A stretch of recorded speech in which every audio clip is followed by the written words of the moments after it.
She sat on the edge of the cheap vinyl chair, arms wrapped tightly around her son as he dozed against her shoulder.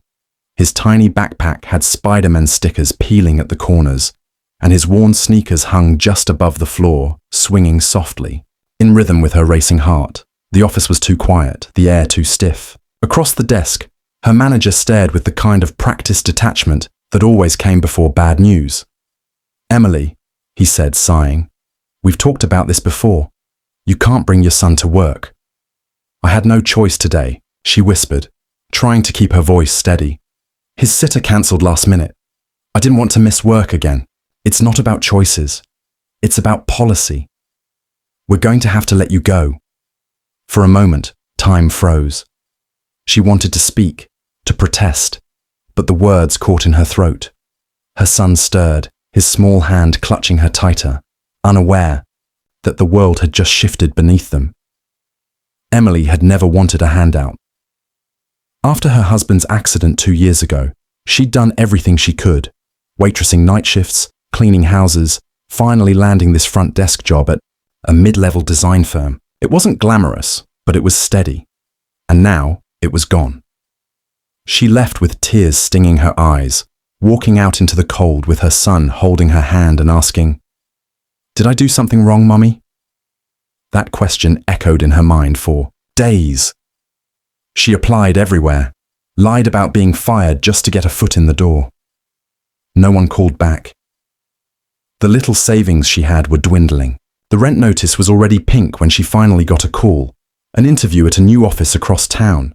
She had no choice but to bring her son again. This time, she dressed him in his best shirt and gave him her phone to watch cartoons on silent. She kept whispering reminders. "Be quiet. Stay seated. Don't move." The receptionist waved her in nervously. "The boss is already here. Go on in." Emily clutched her folder of resumes and opened the door, heart pounding.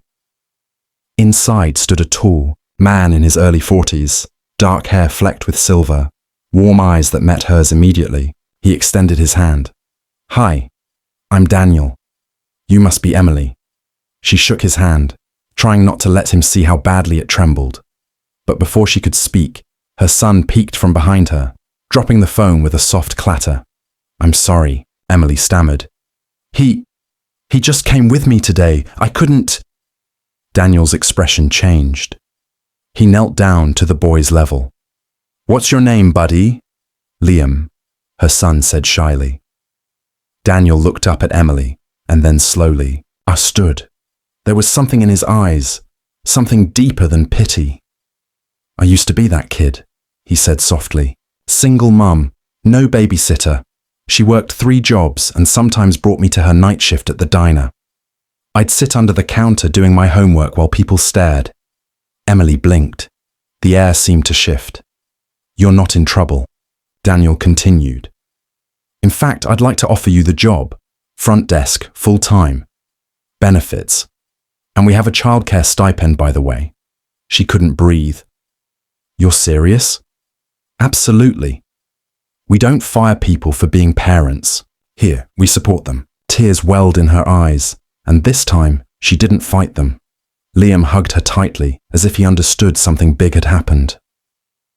Weeks passed, and Emily flourished. For the first time in years, she felt stability, peace.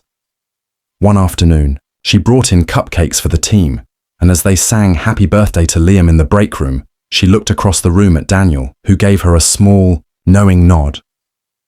She realized then that kindness doesn't always come from those who have never struggled, but often from those who have survived the same storm. And for the first time in a long time, she saw a future, not just for herself, but for her son too.